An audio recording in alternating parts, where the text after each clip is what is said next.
This is Brakes Part 2, and everything today is going to assume that you're sure that your brakes are in at least basic, safe working condition, and it'll cover how you can best use your brakes to their full potential for off-road riding and mushing. The more maintenance and upgrade type topics will be in the next video. So there's kind of endless scenarios we can talk about for types of braking situations for off-road riding and mushing, but we're just going to start out with some of the things that people probably already do fairly well based on transferring skills from driving a car. Driving in wet, icy, snowy weather, we're pretty good at looking ahead and avoiding or reacting well to losses in traction by momentarily letting off the brakes and not expecting the anti-lock brakes to pick up all of the slack. We know that that small moment of letting go is often enough to get traction and steering back so that you're able to brake again. We also know how to slam on the brakes when we see a speed bump ahead, but then let off again right before we hit it for a bit less jarring. And I think you can see how those analogies apply to the trail, with slick spots or obstacles like roots or small trees falling across the trail. But there's still something about braking on bikes, scooters, and rigs that we don't even have to think about when we're driving a car. At the end of the first season, where I had started to use my brake levers better, I got the chance to borrow a mountain bike and do a fundamental skills clinic for mountain biking. And coming in, I and others at the clinic, we already knew that this front brake is inherently dangerous and you need to be very careful when using it so that you don't flip yourself over the bars. And some have even been told that you should never ever use the front brake. Just loosen it off, don't even set it up for nice powerful braking, just don't use it. Well, the problem with that is that that's a myth disguised as a safety tip. So we're going to talk today about why skimping or skipping the front brake is a bad idea. And mainly that's because over half of your power comes from your front brake. When you think about it, when you're moving forward fast or when you're going down a hill, especially when you have a dog pulling you quickly down a hill, all the momentum and all the traction is naturally getting forced towards this front wheel, so that if you're not controlling the front wheel with braking, that's a lot of momentum that's just off and running. That was really an aha moment for me to realize that I was missing so much of the power I could have gotten from the front brake, as well as when I was trying to brake harder with the rear, since there's naturally a little less traction back there, I was braking traction more and the back end was skidding. So I was like, okay, good, sign me up. How do we do this with both fingers safely? So basically what we're aiming for is using both brakes at the same time with an even amount of pressure on both of the brakes. And we're really just going to scratch the surface of this topic in this video because it does take a lot of time and practice to really dial things in so that it's just second nature to make these changes if this isn't the way that you've been braking in the past. So in a nutshell, when you're braking, you're going to use where you're moving your hips up and down, forward and backward to help you control your body and resist that forward movement that happens as the bike slows down and you want to continue going forward while braking. And that's what's going to keep you centered so that you have more traction on both wheels and can stop as quickly and efficiently as you need to.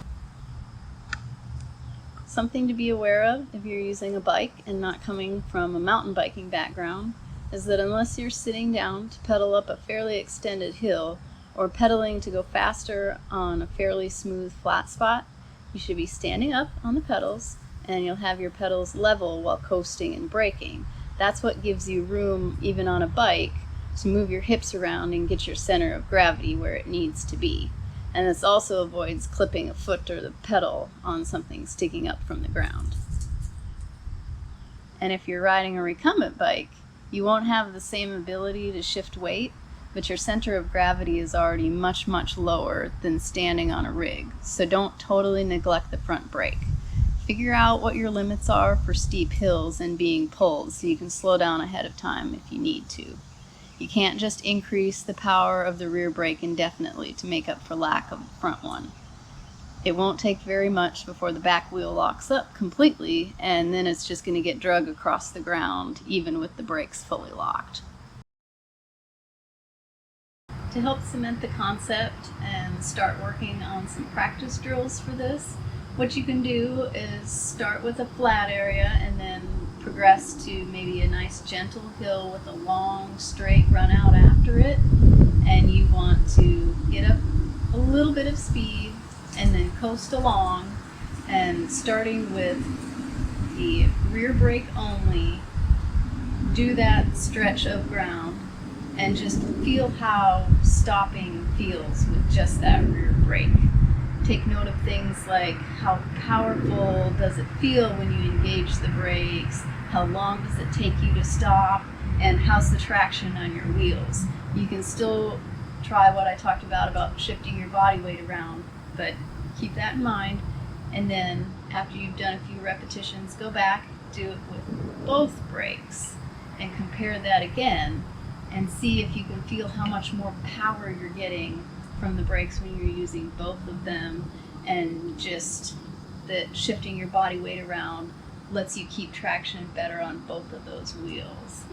And something that I wouldn't recommend actually trying, but you can kind of think about it to really think about the concept, is that in a really controlled situation, you could go down a hill and stop before you got to the bottom of that hill using just the front brake and shifting your body weight properly.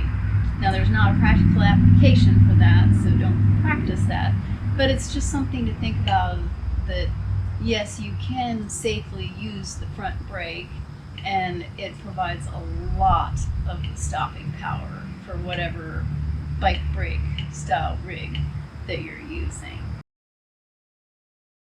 Using both brakes is also something that you want to think about in corners as well. I was guilty of, for many years, of being a light back brake dragger around corners. It just kind of felt reassuring to, I'm slowing down just a little bit, I think I'm staying in control more, because it's scary to skid out around a corner. But what works much, much better is that if you can, do as much braking as you need to before you get into the corner while you're still going relatively straight and don't need as much traction. And then once you get into the corner, if you can let go of the brakes, then you'll have more traction available.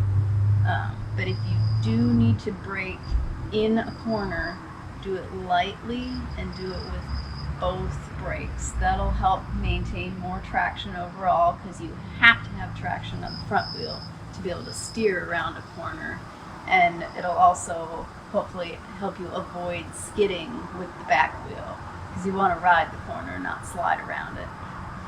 Something for corners that only applies to mushers.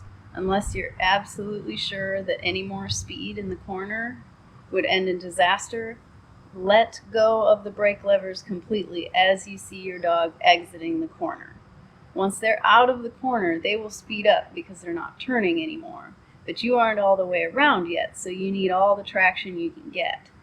If you often find yourself not being able to get off the brakes at all by the end of the corner, work on an easy cue with the dog. And this is so that you can use that at that point instead of continuing to brake. And they'll ease up on the acceleration just a little bit, so that whether you're riding for fun or for racing too, it's really awesome to get powered out of a corner while still feeling in control. If some of these things were new to you in this video, the next step is to get on a helmet and get out there without a dog attached to practice without the dog involved first, so that you can get a feel for your rig and all that increased stopping power that you'll have. And another thing that I really encourage everyone to do is, if you can possibly find a fundamental skills clinic for mountain biking in your area, It'll be really helpful. You really don't need to feel like you have to be a mountain biker to take a clinic like that or to do some private coaching. If they're teaching foundation skills, an instructor is going to be happy to help you with these things. At a clinic, you'll get to see demonstrations, you'll get to ask questions, you'll get to try everything in a designated practice time, and you'll get feedback on that too. And you can ask all the questions you need to, and you'll progress that much faster, getting that immediate feedback for that. One more quick note on body positioning. There's lots of mountain bike related videos out there on body position for going uphill, downhill, around corners, but not so much for off-road scooters.